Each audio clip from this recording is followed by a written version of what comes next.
Hello everyone, and welcome back to Royalty Now, where we bring you face to face with figures from the past and talk about their history.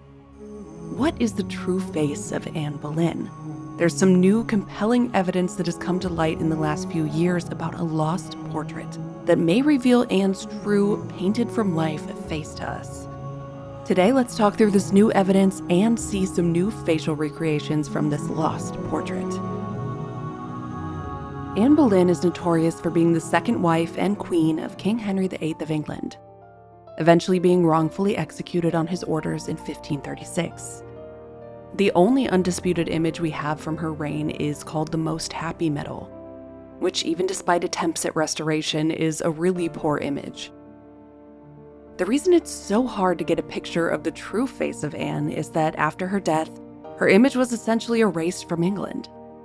Anything that bore Anne's symbol was struck down, making artifacts like this wooden falcon, a symbol of Anne's, exceedingly rare. The political atmosphere in Tudor England after her death was so incredibly tense. Anything that remained of this disgraced queen, clothing, images, artifacts, to survive would have to have been kept secret by her kin or friends, and then also kept safe enough to last throughout the centuries. One such portrait, which is unfortunately lost to us at this moment, was known to exist as late as 1773. This is known as the Lumley Portrait. Authors Elizabeth Lavasse and Richard Masefield have studied its trail, bringing us new insight. The Lumley Portrait was a full-length contemporary image of Queen Anne Boleyn that once hung at her childhood home, Hever Castle. It was possibly commissioned by her father, Thomas Boleyn, which is one reason why it may have been able to survive. Her family would have protected it at all costs. King Henry's fourth wife, Anne of Cleves, eventually leased Hever Castle in 1540, just 4 years after Anne's death, and she kept this portrait until her death in 1557.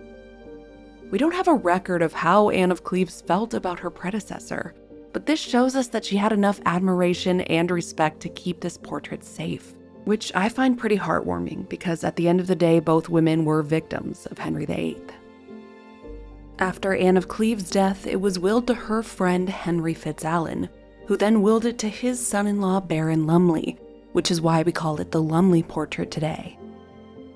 And then sometime in the reign of Charles II in the mid to late 1600s, a fire unfortunately damaged the portrait, and we know that it had to be cut down to a shoulders-up version. Now that it had been over 150 years since the tragic events of Anne's life, these events would have no longer been fresh or sensitive, they would just be history. But now there was no need to hide Anne Boleyn's image any longer. This is when we see a boom in copies of Anne's image being created. It was common for nobles in their lavish estates to establish long galleries, basically halls with portraits of past kings and queens hanging in them. Of course, they wouldn't have access to the original portraits, so they would commission artists to create copies of existing portraits. The Lumley Portrait undoubtedly showed Anne wearing the classic pearl-lined French hood, black dress, and famous bee pendant. We know this because of the sheer amount of copies made with this exact same outfit, all cropped in the exact same shoulders-up frame. Some copies, of course, are better than others. We know the painting was sold to a private collector in 1773, and this is where it evaporates from the records. Until, mysteriously, in 1926, the Howard Young Gallery photographed a portrait of Anne that no longer seems to exist today. The original photo, in sepia, is beautiful. Many assumed that a lost original portrait of Anne would have been painted by Hans Holbein, the ubiquitous court painter. But analysis of this image reveals that it actually has a lot more in common with the style of Joos van Cleve, who also painted Henry VIII from life in several images. Van Cleve would have been in England for this commissioned portrait of Henry in 1532, and it's possible he could have made the Lumley portrait at the same time. One very interesting thing about the Lumley that historian Adam Pennington points out is the pattern of pearls beneath Anne's bee necklace. Do you notice how they are splayed out and separated? There's only one copy in existence with this exact pearl pattern, and it's referred to as the Lyndhurst portrait.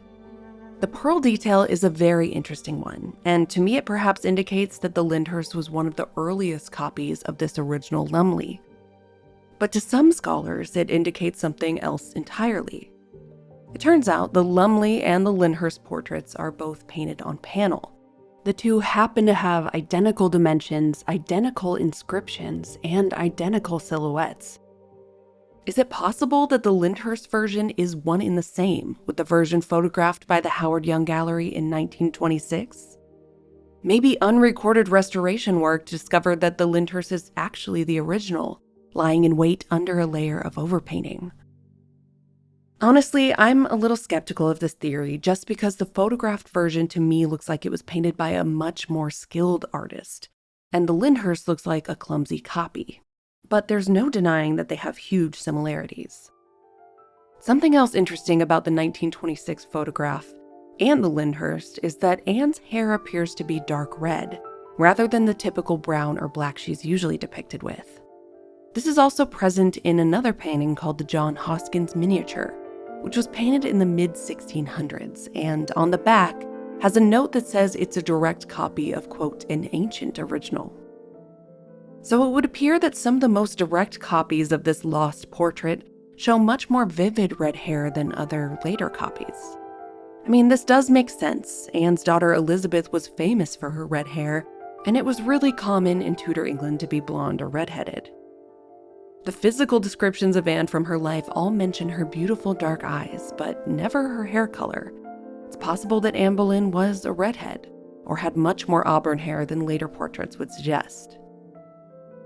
Let's also take a look at the sketches of a woman by Hans Holbein, purported to be Anne. Don't they resemble the Lumley portrait much more than other famous copies, like this one from the National Portrait Gallery? They share the same strong, sloped nose, fuller mouth, and soft, slightly recessed chin, unlike other copies created later. A Venetian ambassador even described Anne as having a full, wide mouth, which pretty much directly contradicts all of the copies with these tiny, pinched lips. But I suppose all it takes is one artist to paint tiny lips, and then all of a sudden, all of the copies after kind of play telephone with that feature. To me, the sketches of the Lumley portrait are also the only versions consistent with the Most Happy medal, which is the only undisputable image of Anne from her time as queen. Of course, it's badly damaged and looks a bit squished, but it does show Anne with a fuller nose and mouth than are present in any other portraits. In the Lumley portrait, I see a lot of resemblance between this purported image of her brother George Boleyn and this miniature, which some scholars believe could be an image of her sister Mary Boleyn. They all look like they could be siblings, which to me lends credence to all three images. So I've made a few recreations from the Lumley portrait, as well as one from the Holbein sketches to compare. Let's take a look at those now.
was also really surprised when I finished the Lumley recreations that it looks almost exactly like an image I created a few years ago from a quote hidden portrait that many assumed to be Anne Boleyn.